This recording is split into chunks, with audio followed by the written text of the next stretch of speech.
Imagine lying on your deathbed, whispering regrets that could have been triumphs. Now, one woman's journey through 300 final confessions shatters her world and rebuilds it anew.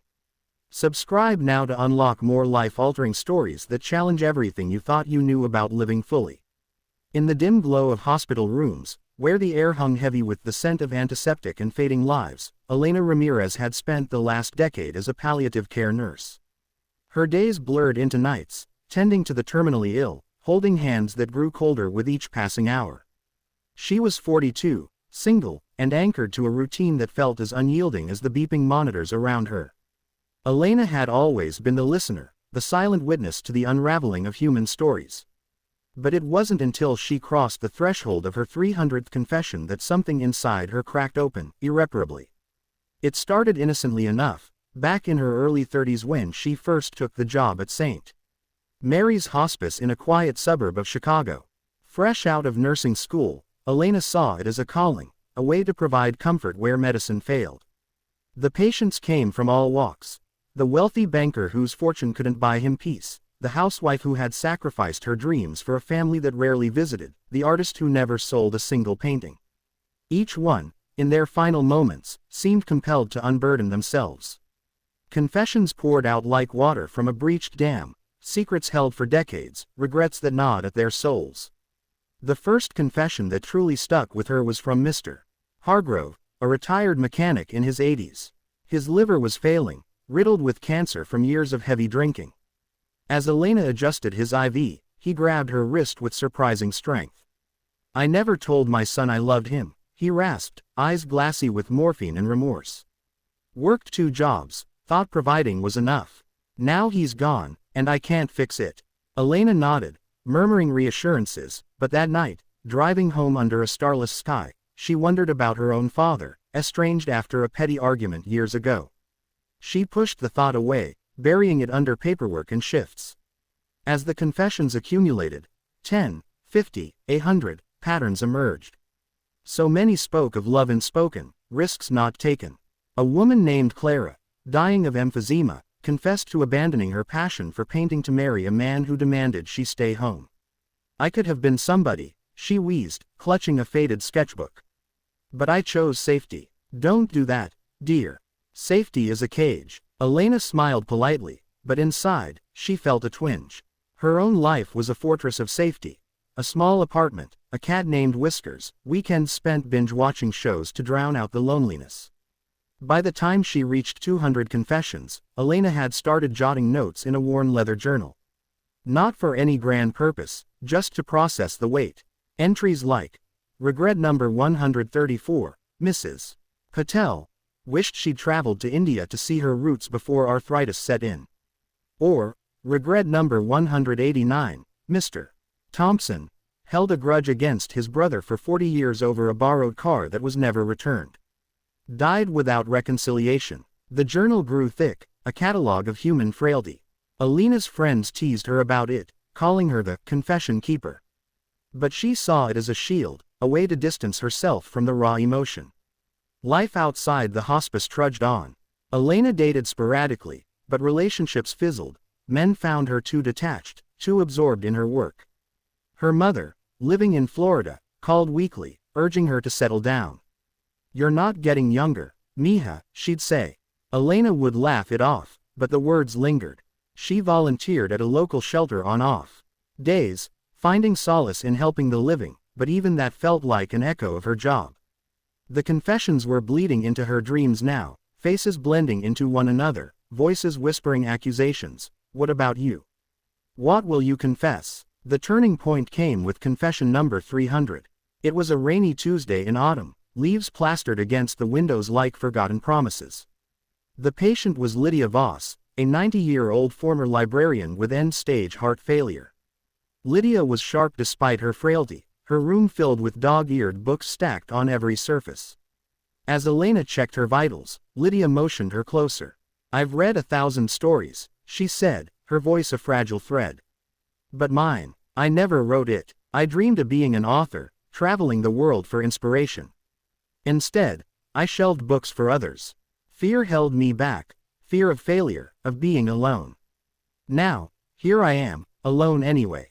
Elena sat on the edge of the bed, something compelling her to stay. Lydia continued, her words gaining strength. I've seen it in so many eyes here, the what-ifs. We all think we have time, but time is a thief. I listened to patrons' tales for years, but never shared mine. Promise me, nurse, that you'll live yours. Don't wait for a deathbed to realize. Lydia passed that night, peacefully, a book clutched in her hand. Elena stayed late, staring at the empty bed.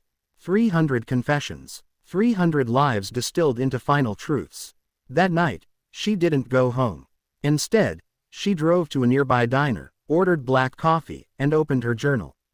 Page after page, the regrets stared back, unlived dreams, unspoken loves, unforgiven slights. And suddenly, it hit her, these weren't just their stories, they were warnings for her.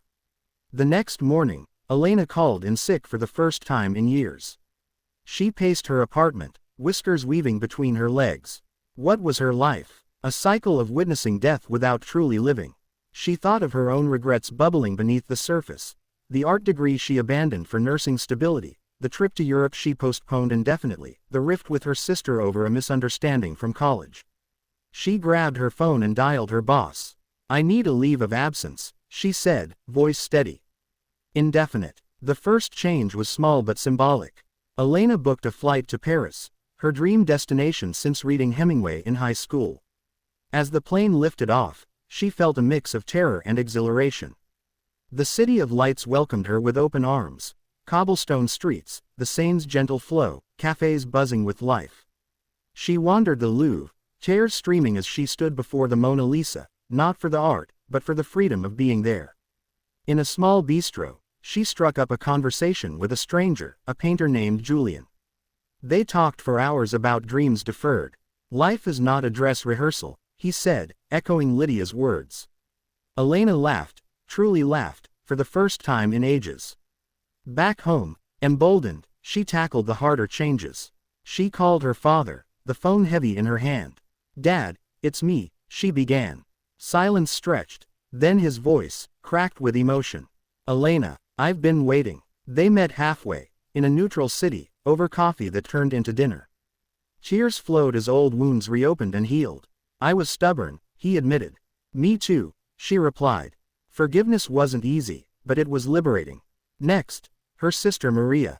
The fight had been silly, over borrowed money that was repaid but with interest of resentment. Elena drove the 8 hours to her sister's house in Milwaukee.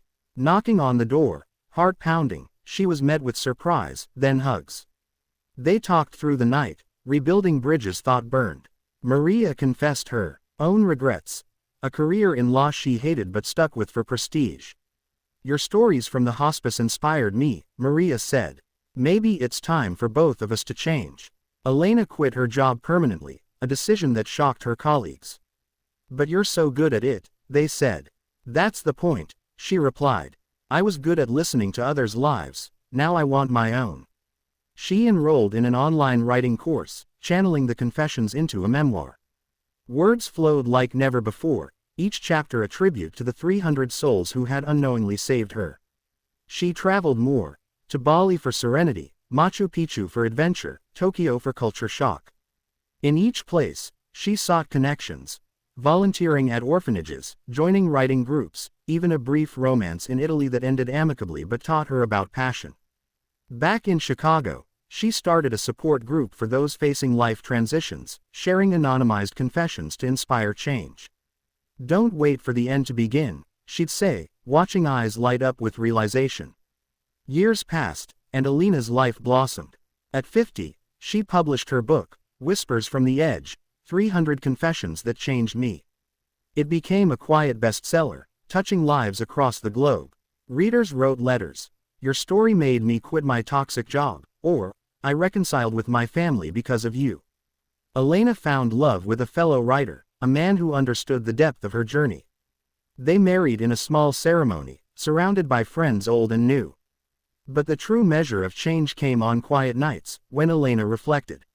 No longer did she fear the deathbed, she embraced the now. The confessions had been a gift, a mosaic of human experience that pieced together her own fulfillment. She volunteered occasionally at hospices, not as a nurse, but but as a storyteller, sharing hope instead of just comfort. One day, visiting St. Mary's, she met a young nurse, much like her former self. "How do you handle the confessions?" the nurse asked. Elena smiled. "Listen closely. They might just change your life." As Elena walked out into the sunlight, she felt gratitude for those 300 voices. They had pulled her from the brink of a regret-filled existence, guiding her to a life rich with purpose, love, and adventure. And in that, she found her own confession. She had lived. Elena's transformation didn't stop at personal milestones. It rippled outward, influencing her community in ways she never anticipated. After publishing her book, she was invited to speak at conferences on end-of-life care, where medical professionals hung on her every word. "The dying teach us to live," she'd emphasize, drawing from specific anecdotes without breaching confidentiality. One story she often shared was of a man who regretted never learning to play the guitar, despite owning one for decades. Inspired, audience members would later email her about picking up long-forgotten hobbies. Her support group grew from a handful of locals to an online community of thousands. People from all over joined virtual meetings, sharing their own pre-deathbed confessions, fears they were addressing before it was too late. Elena moderated with empathy, guiding discussions toward actionable steps. One member, a corporate executive named Tom, credited the group with his decision to downsize his life and pursue environmental activism. "Your 300 stories saved me from becoming number 301, he wrote. Travel became a cornerstone of her new existence. In Bali, she learned meditation from monks, finding inner peace amid rice terraces. The practice helped her process lingering grief from her hospice days, the patients she couldn't save, the confessions that hit too close to home. In Peru, hiking to Machu Picchu, she met a group of adventurers who became lifelong friends. They exchanged stories around campfires, Elena's tales of regret prompting others to open up about their own